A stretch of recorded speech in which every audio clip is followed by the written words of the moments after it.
యువతకు ఉద్యోగాలు కల్పించాలనే లక్ష్యంతో తాము పనిచేస్తున్నాము అని, ఏపీకి పరిశ్రమలు రాకూడదు అనే లక్ష్యంతో వైసీపీ ఉంది అని మంత్రి నారా లోకేష్ అన్నారు.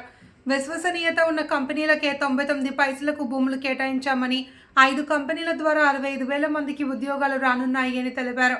భూముల కేటాయింపుల్లో తాము ఎక్కడా లాలూచీ పడాల్సిన అవసరం లేదన్నారు.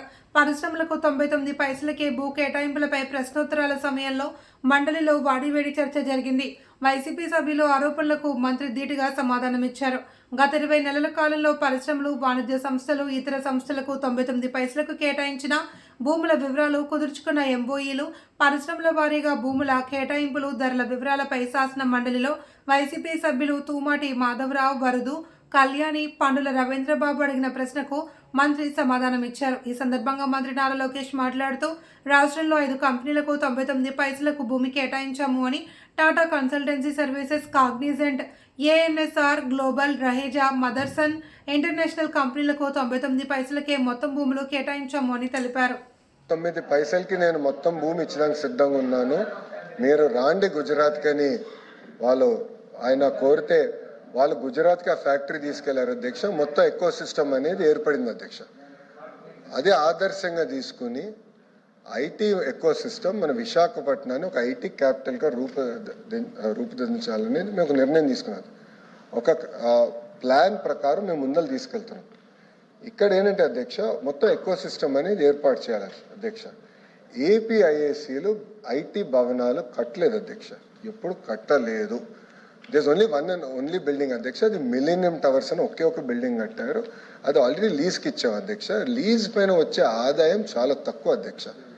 మనం పెట్టే డబ్బులకి వచ్చే లీజ్ ఇన్కమ్ మనం బేరీ చేసుకుంటే పర్సంటేజ్ చాలా తక్కువ ఉంటుంది కనుక ల్యాండ్ డెవలప్మెంట్కి ఇస్తేనే బెటర్ అనేది ప్రభుత్వం ఒక పాలసీ తీసుకుని చేస్తాం జరిగింది అధ్యక్ష.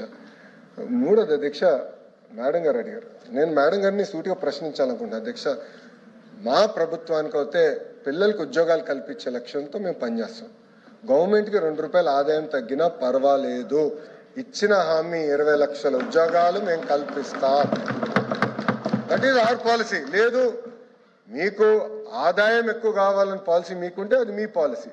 మా ప్రభుత్వం పాలసీ అయితే ఉద్యోగాల కల్పన అనేది ప్రభుత్వం పాలసీ అధ్యక్ష. అధ్యక్ష ఇంకోటి అధ్యక్ష, ఎంఎస్ఎంఈ పార్క్స్ గురించి ప్రశ్నించారు అధ్యక్ష. అధ్యక్ష 175 నియోజకవర్గాలు ఎంఎస్ఎంఈ పార్క్స్ ఏర్పాటు చేయాలనేది ప్రభుత్వం నిర్ణయం తీసుకుంది. అక్కడ లోకల్గా భూములు మనం తీసుకుంటున్నాం. డెవలప్మెంట్ మొత్తం ఎకో సిస్టమ్ క్రియేట్ చేస్తున్నాం అధ్యక్ష.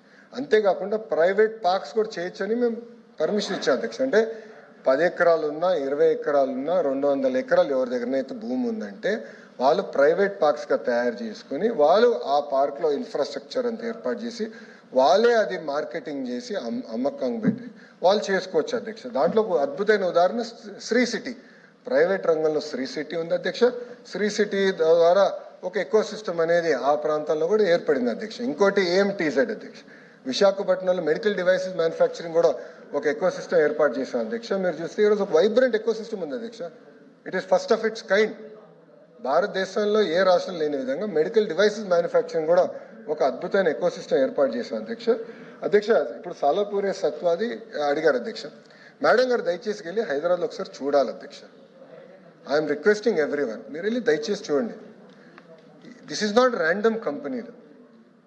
ఇది ఏదో ర్యాండమ్ కంపెనీలు కాదు, క్రెడిబిలిటీ ఉన్న కంపెనీలు. కనీసం 5-6 రాష్ట్రాల్లో వాళ్ళు డెవలప్మెంట్ చేస్తున్న వారు. వాళ్ళకి ఏంటంటే అధ్యక్ష, వాళ్ళ బిల్డింగ్స్ వాళ్ళకి గ్రేడ్ ఏ